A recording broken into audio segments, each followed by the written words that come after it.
Now, of course, there are thousands of refugees unable to get to the UK, stuck across the Channel in the Calais camp known as the Jungle. It's a pretty bleak place, but now a collective of London musicians, moved by the scenes of refugees fleeing war-torn Syria, have been inspired to travel to Calais to play to the people living there. They took instruments and recording equipment and found that residents far from home were desperate to hear and play music. One singer they discovered was Mohoddin, a tailor from Syria with an extraordinary voice.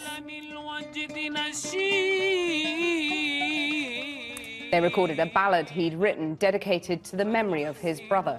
It's one of the tracks the group are selling to raise money for refugee charities working in the camp. Well, I'm joined now by Vanessa Lucas-Smith, a cellist and architect of the Calais Sessions project, and Shola Akimbola, percussionist with the collective and drummer with the bands Jamiroquai and Critical Mass. Vanessa first. The camp has been described by some people as hell, and yet you were able to draw inspiration from some of the people living there. Yeah, I mean, it definitely is hell in terms of the circumstances they're in. It's surrounded by litter and waste and human excrement, rats, makeshift tents and all this. I mean, it's absolutely horrific to see and experience. But the people inside the camp, the guys we met, especially in the Syrian area of the camp, are extraordinary guys, you know, and also, worth saying, just normal people. Well, Shola, you went there to entertain, really, I guess, but were you surprised that you found so many musicians there? Yes, we were surprised, but we went to try and assess how the musicians there would respond to our offer, and we were really surprised and actually impressed with the spirit and resilience of the people that were there. And given that there's so many different countries represented there, and there have been quite a lot of tensions, were they able to make music together, or was that a bit of an issue? They were. That was one of the impressive things about the experience, is that music brings people together, and they really did come together to express themselves in a terrible situation. So it kind of transcended the tensions, really. Yeah. I mean, given there have been these flare-ups with the police and so on, were you at all fearful and taking all these instruments? You took all these drums out there? I mean, not at all. I mean, okay, so before we went out there, we had sort of ideas of who might be there, but it's always, you know, it's the stuff you see in the papers, on the news, so you don't know the truth. So we thought, oh, hang on, people are fleeing wars. Where do they come from?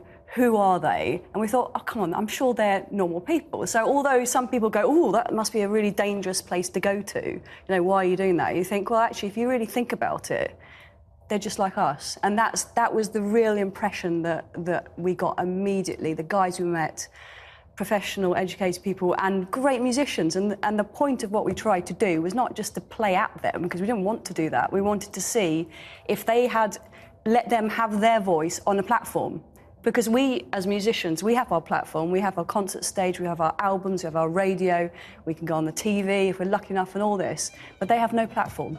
And we're seeing the collective, some pictures here. Fantastic. And I think one singer you met, we mentioned in the introduction there, was a tailor from Syria, wasn't it? Just let's hear a little bit of his. Yeah, he's got an amazing voice. He has.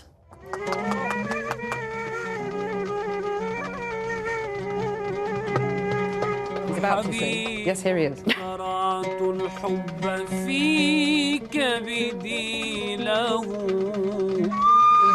Amazing voice. What's his story? Yeah, I mean, he's an extraordinary guy. When we met him, he'd been here for a month. He's a tailor, as he said, got a family, and he's like all the other guys. They're just seeking a safe haven and a future.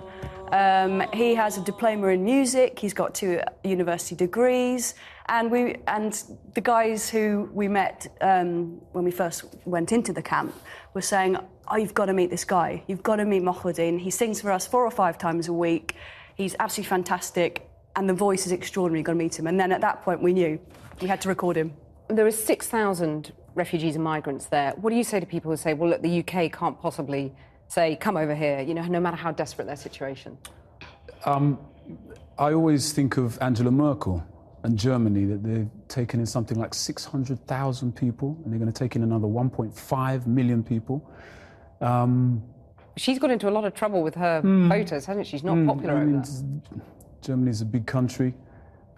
I take a real pleasure in seeing her action with regards to that, and it does make me wonder with regards to what's happening with the British government in that respect.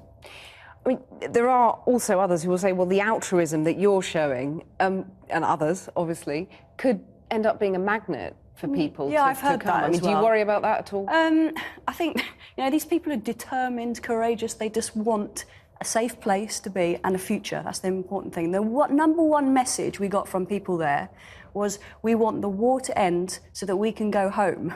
That was number one. And there's such a clear message.